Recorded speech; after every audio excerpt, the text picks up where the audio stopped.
Bienvenidos a esta tercera emisión del programa Beige Market Investigativo en esta cuarta temporada. Recuerden que este es un espacio para todos los amantes de la investigación donde vamos a indagar y a profundizar diferentes actos para el ejercicio de las investigaciones. En nuestra tercera emisión tenemos un programa en el que damos continuidad a la socialización de los temas que consideramos de mucho interés por los diferentes actores que integran la academia, los colaboradores de las diferentes empresas y todos aquellos que quieren estar al día con temas relacionados con las mejores prácticas en cuanto a la comunicación en las relaciones internacionales, para ponerlas en uso, mejorándolas y dependiendo de la situación en que estemos viviendo en este día a día de nuestra vida estudiantil, laboral y personal. Y desde la academia, hoy, nuestro invitado principal. Gracias, doctora. Bueno, profe, muchas gracias a todos los oyentes, a las personas que están conectadas el día de hoy con nosotros. Queremos dar la bienvenida a cada uno de los colaboradores que vienen a la radio y queremos mencionar al profesor Elías, que es un profesor muy conocido en el área de la investigación, tiene muchos caminos recorridos, muy inteligente en su campo y queremos aprender un poco de él y de su conocimiento. Entonces el día de hoy le presentamos al profesor y doctor y queremos que nos cuente un poco de sus estudios. También queremos saludar a nuestra invitada traída de Perú, que nos cuente un poco sobre los temas que vamos a tratar y de su opinión respecto a su área. Entonces, bienvenido, profesor. Bienvenidos. Gracias, apreciados comunicadores. Doctora Yolanda, gracias por su invitación a este espacio tan importante para la comunidad que nos escucha y en general para la comunidad académica y la comunidad UDI. Doctor Pedro, qué pena. Sí. Para mí es un placer tenerlo acá. Desde que usted le conté que hacíamos acá en nuestro programa Benchmarking Investigativo, usted se interesó en estos temas. Entonces, pues para nosotros es un placer que usted venga a acompañarnos el día de hoy, donde tenemos el tema principal de los protocolos internacionales para hacer la comunicación. Experto usted en esta área del conocimiento. Gracias, Danielita, por ayudarme. Bueno, la doctora Yolanda, con quien he podido compartir en algunos espacios, con su modestia incluida, sé que es una gran comunicóloga porque es una gran maestra y los profesores y maestros somos en esencia comunicadores. Y en esa medida pues voy a tratar de primero presentarme un poco para que esta amplia audiencia que tiene el hábito de escuchar este importante programa y otros que se emiten por esta importante emisora, pues conozcan algo de lo que he venido haciendo como investigador, como académico y como profesor. Y en esencia, doctora Yolanda y apreciados equipo radial que hoy está presente en esta mesa, todos tenemos algo que comunicar y es un ejercicio que nos vitaliza, nos revitaliza. Bueno, empezaré por comunicar algo sobre mi historia de vida. Por ejemplo, puedo contarles que llevo una larga trayectoria de casi 30 años de ser profesor. Es decir, casi toda mi vida la he pasado al frente de ese proceso de enseñanza-aprendizaje que demanda un alto grado y una experticia en qué y cómo comunicar. Bueno, yo me formé como historiador en la Universidad Industrial de Santander, luego hice una maestría en esta misma institución, pero antes de esa maestría, a través de un texto producido dentro de mi ejercicio investigativo para cualificarme como historiador, pues derivó un texto que fue sometido a un concurso y ese texto fue merecedor de un premio a investigadores jóvenes que otorgaba en ese momento el Ministerio de Cultura y la Presidencia de la República.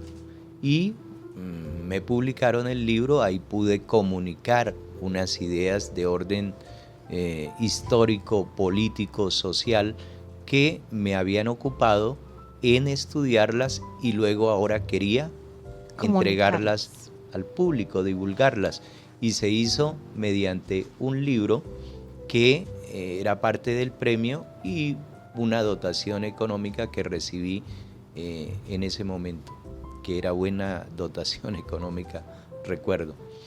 Luego, repito, hice una maestría becado en la Universidad Industrial de Santander y dentro de esa beca compartía mis estudios con la labor docente durante casi 3 años y medio en la Universidad Industrial de Santander. Terminada esa maestría, vino un profesor italiano a dar una charla, a comunicarnos algo sobre lo importante que es una área de la historia que se llama la microhistoria, y en una comunicación muy informal, al ritmo de una comida santanderiana, pudimos acotar que él me brindaría una posibilidad de irme a formarme como doctor en España, ofreciéndome una beca completa para este propósito. Yo más que contento con esta comunicación que me había llegado por parte de este gran maestro, Giovanni Levi, es el padre de la microhistoria, me ofreció esta posibilidad después de charlar y ver los logros académicos que yo había tenido, y me ofreció esta oportunidad. Yo la tomé, me fui para España, estuve allá un largo periodo de tiempo, de años, formándome, y había dentro del programa de formación doctoral una maestría incluida. Recuerdan que les dije que ya la tenía aquí realizada en Colombia, en la Universidad Industrial de Santander. Pues me decidí formalmente a concluir ese proceso de formación y en el año 2008 me recibí como magíster, una segunda maestría en Historia Política de la Universidad Pablo de Olavide de Sevilla. Y continué mi formación doctoral en Europa, el mundo mediterráneo y su difusión atlántica, una formación doctoral de carácter histórico, sociológico y político que culminé en el año 2013 y pude producir, para comunicar y cualificar mi proceso de formación, una tesis doctoral sobre cultura política en la Colombia del siglo XIX y XX. Exactamente, la tesis lleva el nombre de Liberalismo y Orden Cultural Católico en la Colombia de 1857 hasta 1886. He podido comunicar elementos de carácter sociológico, histórico y político, pero también debo contarle a esta importante mesa que nos asiste aquí y a esta amable audiencia que nos escucha, que también he dedicado parte de mi vida a la literatura, es decir, tengo textos que seguramente algún día saldrán dentro de estos formatos literarios. Hablo de poesía, cuento y seguramente alguna novela que saldrá a la luz muy pronto. Doctor Pedro, quedamos aquí todos anonadados, si se permite esa palabra en el vocabulario de la Real Academia Española, con su trayectoria. Yo sabía que usted era el indicado para que nos acompañara el día de hoy en este tema de la comunicación. Pero yo tengo una pregunta de la tesis doctoral. Correcto. Escuché que fue desarrollada en el siglo XIX y XX y me llamaron la atención dos ámbitos totalmente diferentes, que es lo político y lo religioso. Pues de lo que he leído, se dice que la religión no se debe meter en política y que los políticos tampoco deben meterse con los religiosos. ¿Qué conclusiones hubo allí con respecto a esta relación? Bueno, pues usted lo advierte muy bien, doctora Yolanda, que esa incubación en algunos momentos históricos ha resultado una combinación malsana, inconveniente incluso, y efectivamente así lo pudimos observar dentro de ese proceso de investigación largo, y otros historiadores y cientistas sociales del país han llegado a esa conclusión que la política debió siempre estar al margen, la religión debió siempre estar al margen de lo político, pero no sucedió de esa manera. El elemento religioso siempre estuvo ligado al componente político, y es como puede uno notar cómo los mismos partidos liberales y conservadores, más el conservadurismo en Colombia, estuvo ampliamente ligado con la religión católica, con quien hizo una connivencia para desarrollar procesos que hoy sabemos cuáles son las causas de esos procesos. Por ejemplo, los procesos educativos, donde la religión católica cumplió un proceso, digámoslo, bastante, presencial durante el periodo, sobre todo de 1886 hacia acá, con ese proyecto político de la regeneración de don Rafael Núñez. Y todavía en el siglo XXI se sigue viendo los grandes colegios de comunidades religiosas, y que son los primeros en todos los rankings tanto de instituciones educativas superiores como de la educación media y la preescolar. Ahora, doctora Yolanda, con su comentario me hace usted pensar en el descuido sistemático que ha cumplido el Estado colombiano de delegar esa importante responsabilidad de educarnos a órdenes religiosas. Y no quiero decir con esto que no lo hayan hecho bien estas órdenes religiosas, porque efectivamente en ausencia del Estado, pues estas órdenes religiosas han asumido ese papel y lo han asumido muy seriamente. Por eso encontramos colegios aquí para nuestro ámbito local, Bucaramanga, un colegio, por ejemplo, que es icónico, por ejemplo, el colegio Damaso Zapata, conocido como Tecnológico. Este colegio es de carácter estatal, es decir, público, pero está o estuvo o sigue estando, no lo sé en este momento, creo que ligado a una orden religiosa que es los hermanos lasallistas. Y digo que si hoy, porque no conozco efectivamente el dato, si todavía hoy los hermanos lasallistas están al frente de esta institución, pero lo estuvieron por largo tiempo y lo hicieron muy bien, pero no era esa su misión. Yo creo que la misión de la iglesia es ganar hijos para el reino de Dios. Creo que lo otro, lo de educativo, debe laicizarse un poco y tener un carácter laico. Y eso es lo que nos ha faltado realmente en nuestra educación y en esa vocación de educación pública que, repito, ha sido descuidada por diferentes élites políticas en sus diferentes momentos, que no han atendido ese factor tan importante y se lo han delegado a comunidades religiosas. De hecho, quiero contarles a esta audiencia que nos escucha y a este amable panel que me acompaña, que hoy esas órdenes religiosas ya no están interesadas en continuar administrando estos proyectos educativos de carácter público. Hoy tienen otros intereses, no sabría aquí cuáles son esos intereses, pero ya el interés de educar dentro de una educación pública no les interesa y están entregando al Estado, a quien corresponde y a quien, como es natural,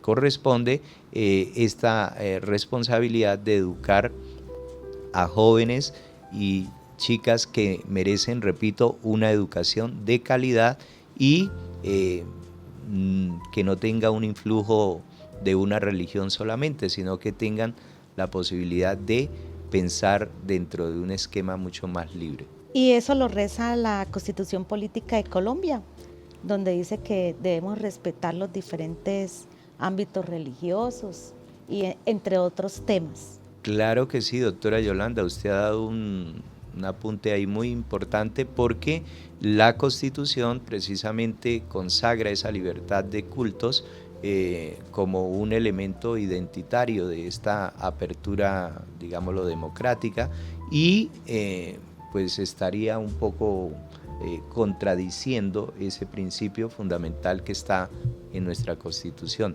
Luego, parece que a los gobiernos de turno les corresponderá necesariamente volver a retomar esa importante actividad y responsabilidad que es educar con calidad a nuestros jóvenes y brindarles una mejor posibilidad de futuro. Así es, profesor, tiene toda la razón. En cuanto a lo comunicado, nos damos cuenta que la comunicación está en todas las áreas de nuestra formación, de nuestra vida. Y antes de dar continuidad a este tema principal, que es la comunicación en las relaciones internacionales, vamos a dar paso a la trivia logística. Entonces vamos a hablar sobre las noticias actuales en los modos de transporte. Actualmente nos estamos dando cuenta que hay una aerolínea que está fallando en el sistema de transporte, entonces vamos a ver y hablar sobre esta noticia, destacando las posibles falencias que van a producir en todo el medio. Como lo dice mi compañero, podemos ver que nuestro país está en una crisis en la parte aérea, ya que nuevamente otra aerolínea cierra sus operaciones y es la aerolínea Ultra.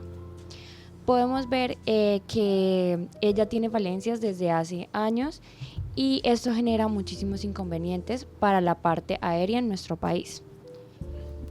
Se dice que hay 379.000 tiquetes confirmados, de los cuales 63.500 son para Semana Santa. Es decir, muchas personas, muchas empresas se van a ver afectadas debido a la caída de esta aerolínea, al cierre de esta aerolínea, y se dice que el cierre ha sido provocado, mas no se ha confirmado esta información, debido a que hay especulaciones que dicen que una aerolínea actualmente en Colombia quiere tomar el monopolio de todas estas. Entonces, respecto a esta información, ¿qué nos pueden aportar? Eso es lo que pasa hoy en Colombia, pero como nuestra invitada peruana, quisiéramos que Paolita nos dijera cómo es esta situación o qué pasa en el modo aéreo en Perú. Bueno, en Perú contamos con 19 aeropuertos a lo largo de todo nuestro territorio peruano, de los cuales 12 de ellos presentan la etiqueta de aeropuerto internacional. Nuestro aeropuerto internacional principal es el Jorge Chávez, que está en la capital, Lima, y pues a la actualidad contamos con todos los aeropuertos en función. Justo el día de ayer se aprobó la conexión de Lima a Brasil de manera directa y esa es una de las noticias actuales que tenemos en Perú. Qué bien. Esto es comunicación, doctor Pedro. Estamos comunicando lo que pasa en la logística en Colombia, que es nuestro fuerte, nuestro diferenciador en el programa de Ingeniería Industrial. Muy bien, doctora Yolanda. Ahora, escuchando a Paula, nuestra invitada y estudiante de intercambio de una universidad peruana, me hace pensar en lo importante que es ir a entender otros espacios y otros eventos culturales que se viven en una cultura distinta.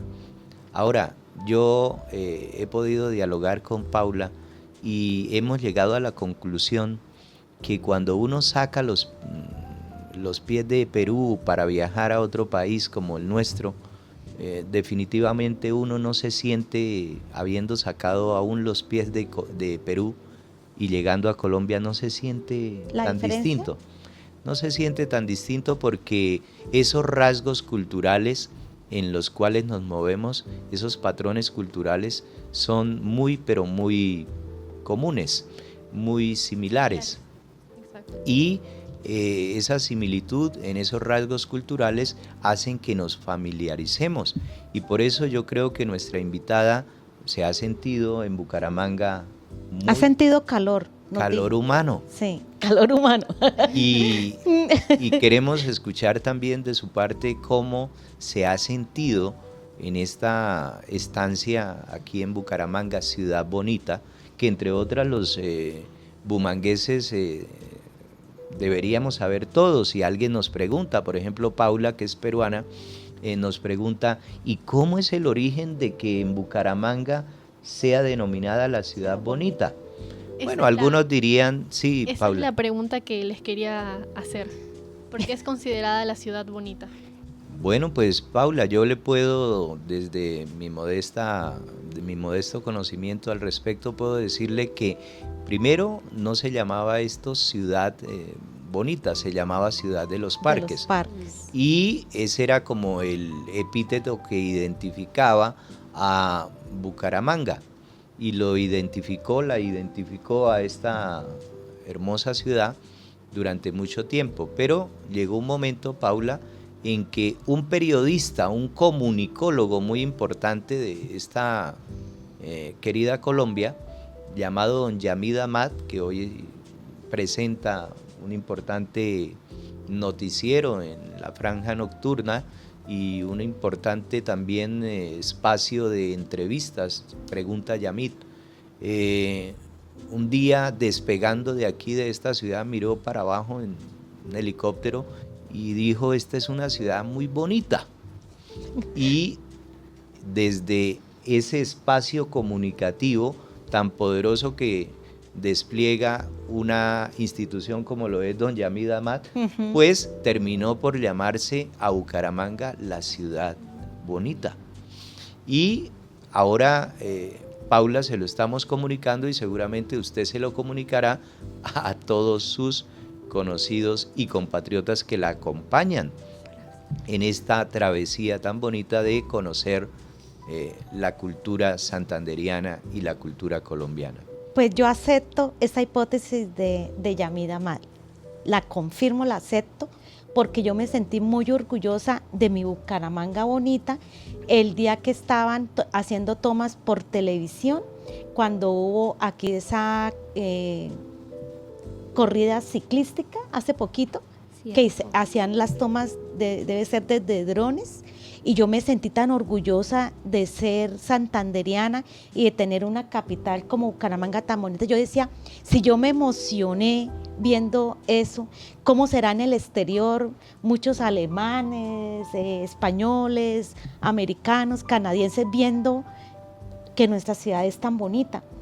¿Sí? Por eso yo cuando salgo del país y regreso a Bucaramanga, yo siento un alivio, porque veo que Bucaramanga es una ciudad limpia, que es una ciudad ordenada, así fuera de todos los problemas que tenemos, pero no es tan marcada como otras ciudades, ya sea a nivel nacional como internacional.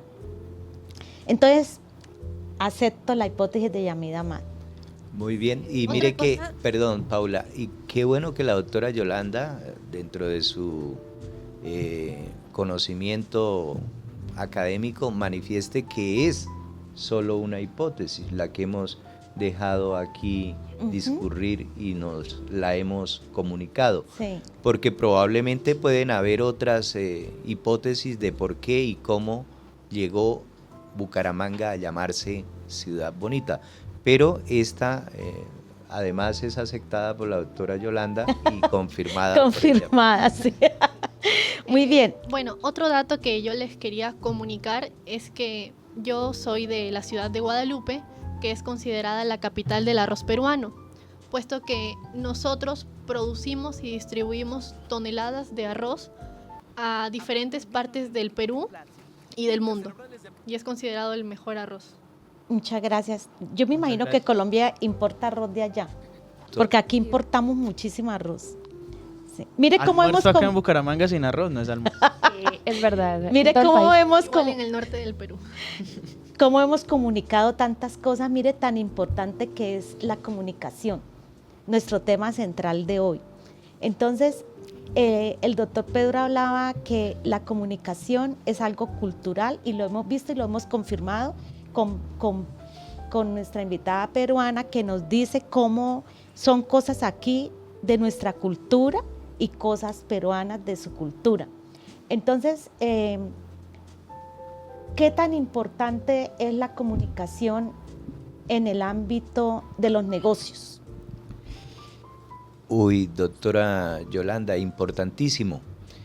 Imagínense que en la edad antigua, pudiendo retornar un poco usando ese componente histórico, es importante mencionar que la comunicación en el espacio de lo comercial, por ejemplo, en la antigüedad, era muy importante la comunicación porque de estos viajes, de estas integraciones, de intercambios, de estos flujos comerciales, se revitalizaban todos estos procesos comunicativos, se enriquecían estos procesos comunicativos, leyendas, mitos, conocimiento, nociología, nociones de ciencia, van y vienen. Es un mercado no solo de carácter material, sino es un mercado de carácter inmaterial que circula de una manera poderosa y que transforma los ámbitos y los nichos culturales de manera contundente y definitiva. Por eso tal vez la palabra que más circulaba en la antigüedad es la palabra mercator, mercator, es decir, comerciante. El comerciante es el que lleva y trae ideas nuevas, ideas que deben ser comunicadas y que tienen una trascendencia en la medida de lo cultural, en la medida de esa construcción colectiva y cultural que acrecienta niveles de formación, niveles de educación y que luego van a ser importantes en los diferentes procesos en los que los seres humanos necesitamos vivir y desarrollarnos. A mí me preocupa algo de la comunicación, que es cuando salen series colombianas o ya sea series mexicanas y traen modismos.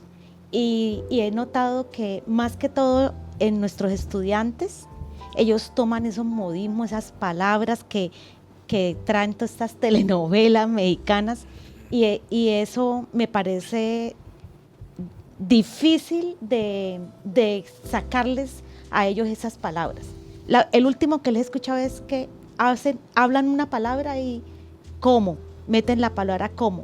Es que es como y todo es ¿cómo? ¿Cómo podemos...? Sí, creo que esto está ocurriendo a todos los niveles, es decir, como dijimos, la comunicación es una construcción de carácter cultural y permanente. Si esto es así, doctora Yolanda, esa preocupación que a usted le asalta y que ahora la ejemplifica, no solo con telenovelas y, digámoslo, programas de carácter cultural y de México, sino de otras latitudes que llegan a nuestro influjo y a nuestros jóvenes, precisamente lo comunicativo es muy dinámico y entonces habrán cosas que por ese dinamismo y ese influjo tendrán que ser aceptadas y tener que convivir uno con ellas aunque no nos gusten y nos parezcan que no corresponden a nuestra realidad y a nuestras pautas culturales que se han ido, digámoslo, erosionando, sobre todo nuestros valores y principios se han ido erosionando, pero es la movilidad y es la vitalidad que tiene la misma comunicación. Por eso en instituciones o institutos como la Real Academia Española de la Lengua tienen que estar constantemente observando todo este influjo de estos elementos nuevos que se van incorporando Al lenguaje. y algunos rechazándolos, otros acogiéndolos como pautas, digámoslo ya, muy normalizadas y formalizadas dentro de nuestra comunicación. Pero yo sí pienso, doctora Yolanda y apreciada mesa que nos acompaña, no sé si ustedes tengan una opinión distinta, pero creo que de alguna manera nos hemos vuelto perezosos más bien para la comunicación. Es decir, hay una presencia escénica de la pereza a la hora de comunicarnos. Yo recuerdo... Perdón, profesor, lo interrumpo. Sí. Muchas veces donde interfiere ya la comunicación no verbal, donde ya hacemos gestos, donde no comunicamos de manera directa lo que queremos transmitir. Entonces a eso es lo que usted nos iba a comentar. Sí, gracias por ese tic, muy importante, porque yo recuerdo que cuando uno quería, por ejemplo, comunicar un evento emocional a través de una carta, uno se disponía, doctora Yolanda, con unas 2 o 3 fojas para poder, y un buen lapicero o una lapicera para poder uno transmitir un mensaje a esa otra persona a la que quería uno comunicarle. Hoy nos hemos vuelto mezquinos y perezosos en ese aspecto. Parecemos mensajes de Marconi, es decir, Sí. muy cortos, que se expresan a través de Twitter, se expresan a través de mensajes de correo electrónico, pero si hiciéramos un análisis aquí de la profundidad y la extensión de esos mensajes, seguramente nos veríamos bastante menguados para la fecha comparado con otras épocas donde comunicábamos con muchos más elementos del lenguaje y con emoción. Los estudiantes, así como escriben en el WhatsApp o en las redes sociales, presentan sus trabajos y los informes académicos. De verdad. O sea, sí, la palabra 1000 le escriben una K y así, y uno cómo va a entender un lenguaje, o sea, mala comunicación. También dicen que los santanderianos nos comunicamos con las manos. Ay, eso es mentira. ¿No? ¿Por qué? Pues siento que depende de la persona y de donde sea. Porque de acá a Bucaramanga no es tan marcado como decir de un pueblo, como, no sé, tenemos el ejemplo de nuestra compañera Angie. Angie. Ella es mucho más extrovertida que, digamos, yo. Sí. Entonces ella tiene como una forma diferente, o como Majo, ¿no es así? No, y pues también cabe resaltar que el 55% de la representación tiene que ver con la comunicación corporal.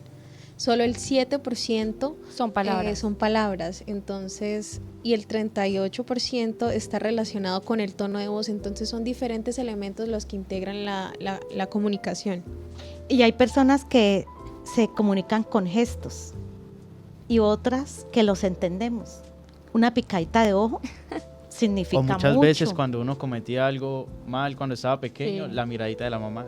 Ah, sí. Uno sabía que ya no había solución. Pues, doctor Pedro, lo queremos seguir invitando al próximo programa porque se nos acabó el tiempo y quedó mucho tema que contar, que comunicar. Tenemos Sí, que realizar otra que emisión. comunicar. Entonces Muy vamos a fácil. dejar este programa por hoy como la primer parte de la comunicación y seguimos en la próxima semana después de Semana Santa. Entonces quedan todos cordialmente invitados.